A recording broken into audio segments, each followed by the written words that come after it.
Welcome to Sharing the Middle, where recovering perfectionists, overachievers, and anyone in the middle of a struggle come together to learn to embrace the messy middles of life. I'm Lacey, your friend in the middle, whose claim to fame this week is making dinner not one, but 2 nights this week. It's a great mini episode today with a reading from the middle about self-care, advice from the middle about motherhood, and we'll be ending with some Lacey loves. Real quick, I do want to make sure that you heard about my upcoming Women Who Made Me challenge.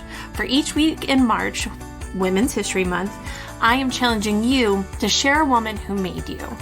Often we celebrate famous women and not necessarily the women in the middle who made us who we are.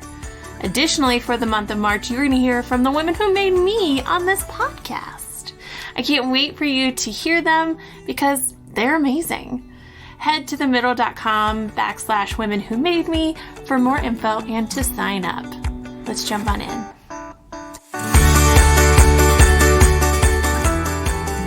Is self-care important? Spoiler alert, yes, it is. I almost hate talking and writing about self-care because of how it's been turned into a gimmick. It has become a quick note of something that you should do to survive a difficult phase or something an employer tells employees to do without giving them the actual tools and abilities to do it. There's also a chance someone is trying to sell you something, which I am totally guilty here, but I'm not trying to sell you a bath bomb, so it feels a little different. I am trying to sell you support from the middle, to be clear, but only if you want it and only if you believe it would be helpful. I didn't truly understand the importance of self-care until recently. You see, what happens when you don't take care of yourself? You get worn down, right? When you don't have the reserve to take the wearing down, you cannot afford to do what you need. My hope for you is that you won't get to that point of no reserves left and can be proactive. All right, so what the heck am I even talking about? What is self-care? So if I'm telling you self-care isn't those gimmicky things, then what is it? The reality is self-care is anything that you do intentionally to take care of yourself. We become so separated from ourselves and what we require that we no longer recognize what we need to take care of ourselves. We prioritize so many other things over our well-being. To be clear, I'm not telling you that you need to eat a specific diet, do a certain amount of working out, or live a certain way. I don't know you, and I don't know what you need. I am telling you to look at yourself and figure out what the heck is going on in there. Are you tired? Maybe that means you have to sleep. Are you hungry? Perhaps you have to eat. Are you starting to have a shorter fuse? Do you need to take a break? You are a being with actual needs. You're allowed to take care of them. Willpower to overcome some things all the time is self-sabotage. And it's not impressive. I think sometimes self-control or will have become judgmental terms that are detrimental to our self-care. And as usual, the right amount is probably in the middle. What does self-care look like? It really depends on your priorities and what you require. My friend Alex was telling us last week that she feels better when she can go out into nature and walk. I think this is wonderful. This would almost certainly knock me out. For his birthday last year, I suggested my husband take a night in a hotel by himself because I loved it the time that I did it. He was not into it. He wanted to be in our house. That was more rejuvenating for him. So basically, I can't tell you what your self-care is. That's work you have to do on your own. I do have a handy little guide for you to potentially come up with something. Listen to your body and your mind without judgment, and you will probably come up with what you need rather quickly. Man, I'm really self-promoting in this one, aren't I? I'm trying not to feel icky about it. There's another one coming, sorry. What is stopping you? In my opinion, the barriers to taking care of yourself are more important than your self-care strategies. In Support from the Middle, I have a whole worksheet dedicated to identifying your self-care barriers. Figuring out what's in your way may be a bit more enlightening than just making yourself a list of what you should do. These barriers may be in or out of our control. These barriers may be things that we don't like about ourselves or our situation. these barriers may be upsetting. That is a basket of something I really encourage you to explore with a qualified professional, of which, I need to be clear, is not me. I will give myself up as an example. I often would not allow myself to take a break because I should be able to do something for a certain amount of time. So this should was my barrier to an act of self-care. I used it over and over and over again, and it did not serve me. I had to figure out why I kept using this should to beat myself up and deprive myself. Spoiler alert, there was no good reason. It was just internalized stuff from other people. Furthermore, I now view rest as something morally neutral that my body needs, more so now than ever. So self-care is essential. Hopefully, it is clear that you are the one that needs to determine it. Today's episode of Sharing the Middle is brought to you by Next Door Goddess Handcrafted Jewelry. If you've been a listener of Sharing the Middle, you know that I love this Byron jewelry that's inspired by the Mediterranean coast. It helps you embrace and celebrate your beauty. Each element is sourced from a small business, handcrafted in small batches, and only made while the creator is in their best mood. Vicki is one of my favorite people in the world, and she's their creative director, so I know that you will be receiving pieces that are not only beautiful, but will make you feel amazing too. I literally just put on my Tina and the Sun Golden Sunstone hoop earrings. I needed a little pick-me-up, and I wanted to add a little sunshine in my life, and I feel great. Head to nextdoorgoddess.com and get 10% off your first purchase by signing up for the newsletter with free shipping on all domestic orders. Release your inner goddess today.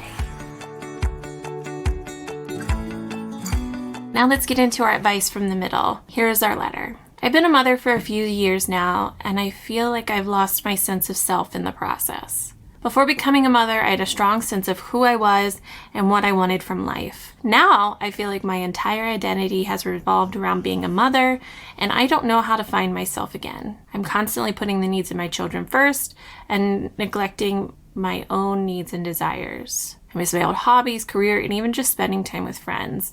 But I don't know how to balance it all and still be the best mother I can be. I feel like I'm stuck in this rut, and I don't know how to break free. Can you offer any advice on how to discover oneself while still being a great mother? Whew. This is a tough one. This is a tough one for a lot of reasons. But before I even try to give advice, I just want to say I totally understand where this is coming from.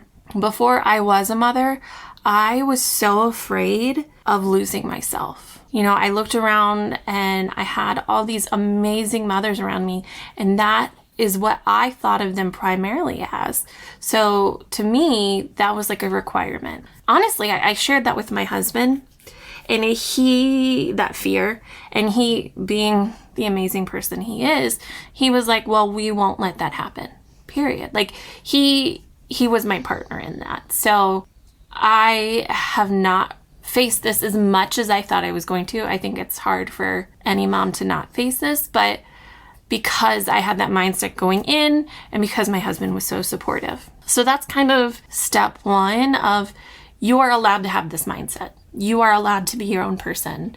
You don't have to give everything to this motherhood ideal to be a great mom.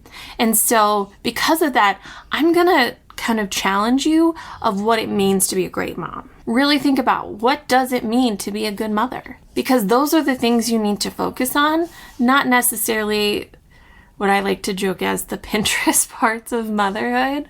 I actually recently wrote a piece that I talk about how my view of motherhood has had to change in my illness. And I can still be a great mom, even though I cannot be the mom that runs around with her kids anymore.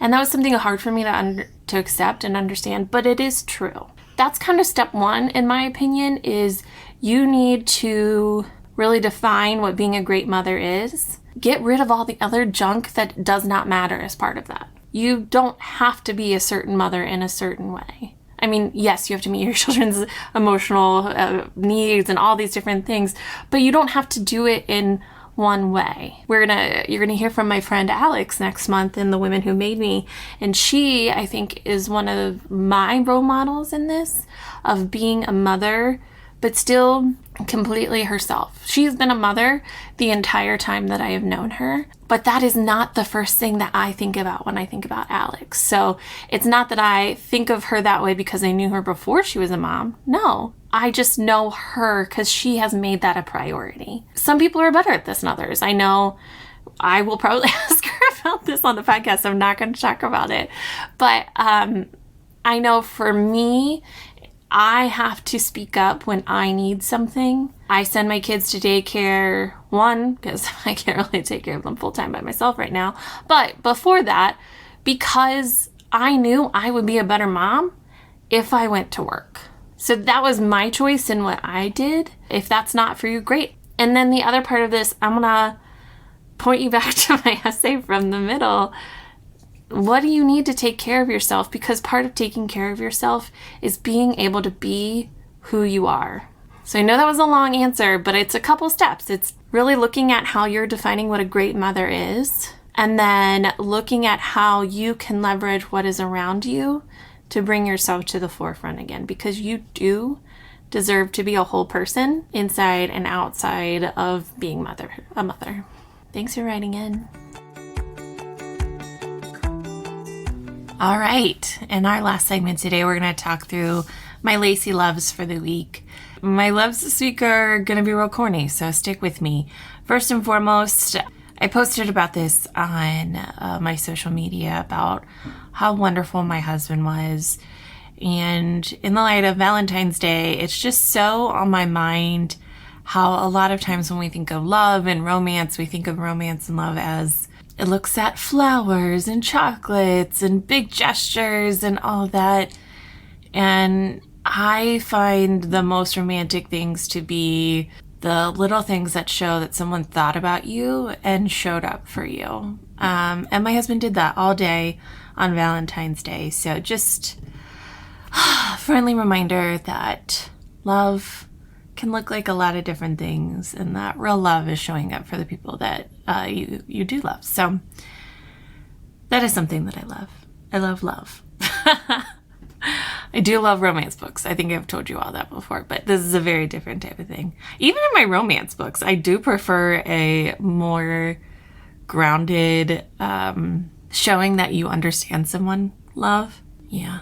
Anyway, the other thing I want to tell you about is something that I hope you already know, and that's your local library. So a few weeks ago, I talked about Audible, and I love Audible. Don't get me wrong. Support from the Middle is on Audible right now for you to be able to go and purchase. But also, your local library has so many digital options that you never even have to physically go into the library to be able to use their services. I think often we discount the amazing amounts of free information and books and knowledge that the library has to offer. And I just want to make sure that you're not forgetting about your local library. I know at my library, we have multiple apps to be able to borrow. My actual favorite one is not Libby, which I think is the one most people know about. It's called Hoopla. And I really like it because basically all of the books are there. And if they have it, you can borrow it and you get a certain amount of borrows per month. And it's generous, although your girl has hit the maximum before. Not recently, but I have before. So yeah, so if you are looking for a specific book, definitely make sure that you have your library as part of your process. Honestly, too, that's where I go when I would like to listen to something. I don't have anything specific in mind. I go and I just kind of comb through some of the different offerings and borrow from there. 2 free things for you in Lacey Loves this week. Love and your library. That's it from Sharing the Middle today. Thanks so much for joining me. As usual, I've loved sharing the middle with you. I hope you continue our conversation, whether it's on social media, email, wherever. I want this to be a 2-way conversation. Have a great day.